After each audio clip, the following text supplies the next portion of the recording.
सो क्या कह रहे हैं ये हमारे पास कि व्हाट पब्लिक एक्सपेंडिचर जो है वो क्या है? It refers to the expenses federal और state incurred by the government, provision of the public spending and services to people, for example, education, health and security, purporting the welfare and well-being of the people, maintenance of the government defense forces, police and civil servants, maintaining the economic stability, reducing the inequality of income and for reallocation of the resources.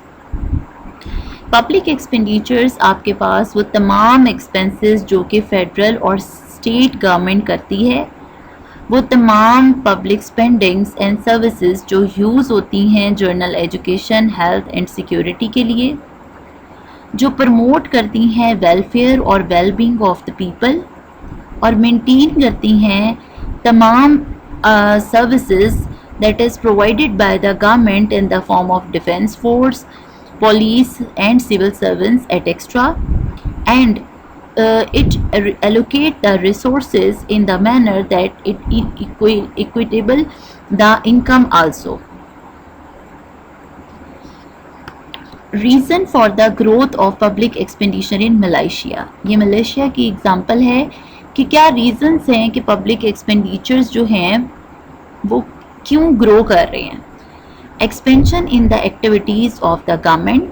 जब government अपनी activities को improve करती है तो उसको public expenditure को बढ़ाना पड़ता है. मीटिंग द डिफेंस नीड, अपनी डिफेंस नीड को पूरा करने के लिए.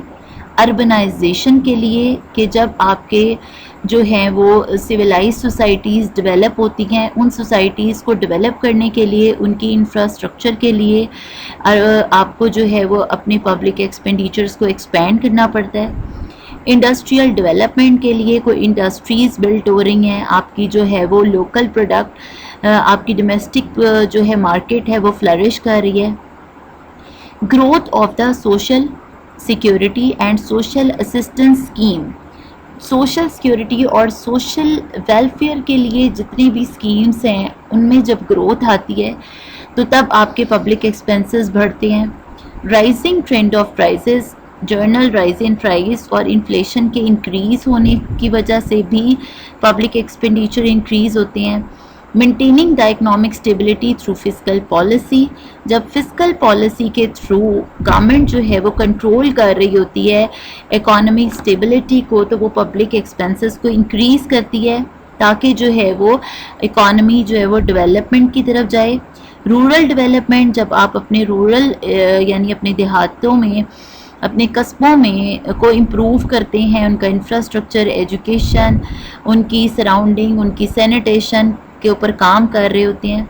डेवलपमेंट ऑफ एग्रीकल्चर, आप अपनी एग्रीकल्चर की इम्प्रूवमेंट के लिए, इरिगेशन के लिए, आप मैकेनाइजेशन के लिए, कि जब आप अपनी फार्मिंग को मशीन्स के थ्रू करना चाहते हैं तो उसके लिए आप डिफरेंट इंसेंटिव्स और पब्लिक एक्सपेंडिचर्स करते हैं. Increase in the administrative cost, कि जब आपकी एडमिनिस्ट्रेशन कॉस्ट बढ़ जाती है, यानी कि जो आपका एडमिनिस्ट्रेटिव स्टाफ है उसको रिक्रूट करने के लिए, हायर करने के लिए, ट्रेन करने के लिए किसी भी किस्म के आपके एडमिनिस्ट्रेटिव कॉस्ट अब इंक्रीज़ हो रही होती है.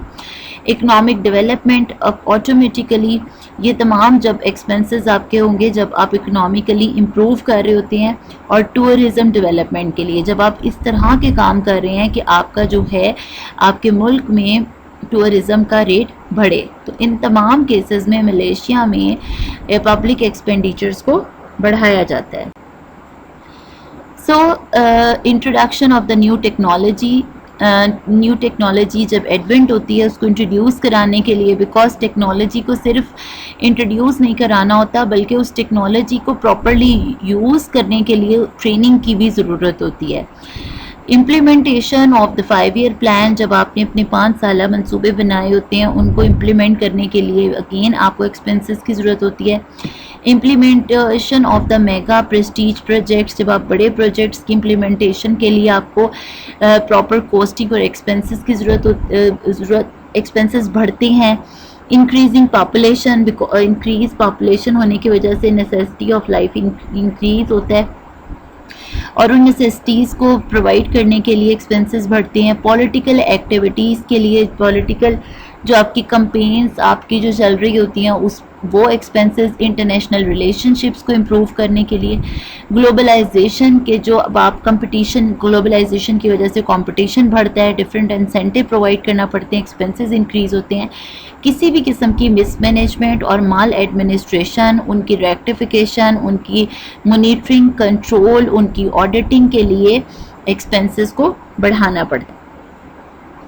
क्लासिफिकेशन बाय द कैटेगरीज, आपके पास डिफरेंट कैटेगरीज हैं, different types of the expenditure हैं जो कि आपको करना पड़ती हैं और जिनके लिए आप कह लें कि बहुत डिफरेंट टाइप ऑफ एक्सपेंडिचर्स हैं जो कि गवर्नमेंट कर रही होती है। First one is operating expenditure. Operating expenditures आपके पास वो तमाम एक्सपेंसेस हैं जो किसी भी बिज़नेस को एंकर करने के लिए, जो भी बिज़नेस इनकर करता है अपने नॉर्मल बिज़नेस ऑपरेशन से, वो तमाम के तमाम एक्सपेंसेस जो है वो ऑपरेटिंग एक्सपेंसेस कहलाते हैं। यानी कि आपके ऑपरेशन से आपकी जो एक्टिविटीज़, जो आपकी बिज़नेस एक्टिविटीज़ जनरेट होती हैं, उसके हर काम के ऊपर जो आपका एक्सपेंस लग रहा होता है, that is the operating expenditure. और इसकी एब्रीवेशन डोनेट किया जाता है इसको बी से, जिसको बैकालाइन कहा जाता है। ठीक है, सो ये टर्मिनोलॉजीज़ हैं, इनके एब्रीवेशंस की तरफ जाने की ज़रूरत नहीं है, बस हमारा पर्पस इनकी इसकी कैटेगरीज़ को डिस्टिंग्विश करना बहुत ज़रूरी है कि एक्सपेंडिचर्स जो हैं वो हमारे पास ऑपरेटिंग चार्ज एक्सपेंडिचर और डेवलपमेंट एक्सपेंडिचर होते हैं।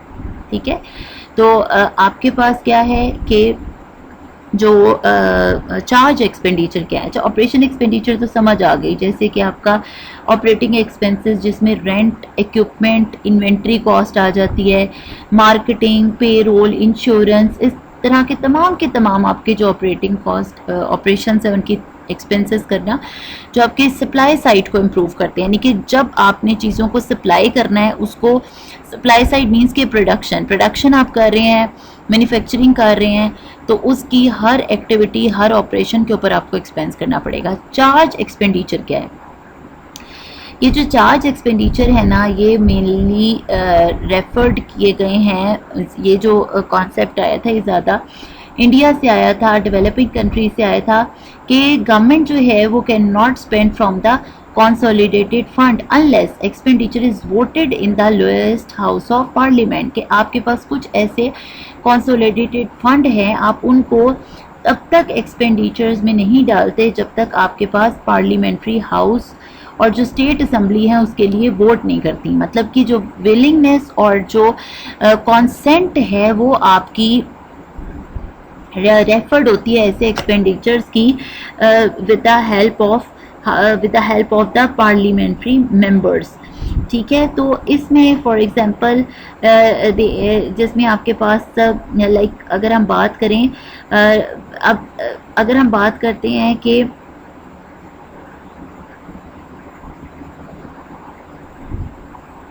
बहुत सारे ऐसे हमारे पास एक्सपेंडिचर्स होते हैं पार्लियामेंट्स के जिसमें वोटिंग की ज़रूरत नहीं होती। जैसा कि क्या एक्सपेंडिचर्स होते हैं वो, लाइक आपने सैलरी है, अलाउंसेस हैं, पेंशन है, उसके लिए आपको वोटिंग की ज़रूरत नहीं होती। लेकिन आपके पास बहुत सारे ऐसे एक्सपेंडिचर्स हैं जिनमें consent of the parliamentary members की ज़रूरत होती है, यानी कि उनकी अथॉरिटी को आप चार्ज करके वो एक्सपेंडिचर्स कर सकते हैं। ऐसे एक्सपेंडिचर्स को कहा जाता है चार्ज एक्सपेंडिचर। डेवलपमेंटल एक्सपेंडिचर्स कौन से हैं? जो कि डिफरेंट प्रोजेक्ट्स को रेफर कर रहे होते हैं, like projects which involve acquisition of land, equipment, construction and compensation. जो डेवलपमेंटल पर्पस के लिए एक्सपेंडिचर होंगे वो डेवलपमेंट एक्सपेंडिचर। इसको वन बाय वन देखते हैं हम क्या है। इकोनॉमी सर्विसेज के हमारी इकोनॉमी के तमाम सेक्टर्स, उनकी सर्विसेज जो है प्रोवाइड करने के लिए वो तमाम सेक्टर्स जो हैं वो हमारे इकोनॉमिक सेक्टर में आते हैं, जैसा कि agriculture, mineral resources, transportation, communication, utility, trade, industry and public utilities. तमाम की तमाम सर्विसेज जो हमारी इकॉनमी में डिफरेंट सेक्टर्स दे रहे हैं वो तमाम हमारी इकॉनमी सर्विस में आएंगी। Social service like education, health care, information, housing, culture, youth and support and welfare services जो सोशल वेलफेयर के लिए काम आ रही है, for the sake of the social improvement के लिए आ रही है, वो तमाम सर्विसेज सोशल सर्विसेज में आती हैं। सिक्योरिटी में जैसे आपकी ministry of defence, internal security as well as the external security. Fourth category is the journal administration, like services of all agencies, ministries, department, universities, etc. आपके पास जितनी भी जर्नल एडमिनिस्ट्रेशन और डिपार्टमेंट की जितनी भी आपके एडमिनिस्ट्रेटिव टास्क हैं उन पे जो आप एक्सपेंसेस कर रहे होती हैं। ट्रांसफ़र पेमेंट्स क्या हैं? All the grants and loans to the state. Actually transfer payment होता क्या है? Transfer payment is the payment of the money for which there are no goods और सर्विसेज एक्सचेंज्ड। ठीक है, आपके पास वो पेमेंट जो आप पैसे पेमेंट ऑफ द मनी जिसमें आपने कोई गुड और सर्विसेज एक्सचेंज नहीं किए। ये it refers to effort by local state and federal government to redistribute money to those in need. क्योंकि आपकी जब जहाँ पे ज़रूरत होगी, जहाँ पर आपके पास देखिए ग्रांट्स और लोन्स आप कब प्रोवाइड करते हैं? जहाँ पर ज़रूरत होती है, उसके अगेंस्ट में कोई सर्विसेज ना आप ले रहे होते ना दे रहे होते, ना गुड्स ले रहे होते ना दे रहे होते, उनको कहते हैं ट्रांसफ़र पेमेंट्स। स्पेसिफिक ऑब्लिगेशन क्या है? स्पेसिफिक ऑब्लिगेशंस आपके पास लाइक चार्ज एक्सपेंडिचर्स, ठीक है, जो हमने बात की थी पीछे, चार्ज एक्सपेंडिचर्स और pensions, gratitudes, debt services charge and interest. इस तरह की तमाम पेमेंट्स जो आपने करनी होती हैं वो कहलाती हैं स्पेशल ऑब्लिगेशन।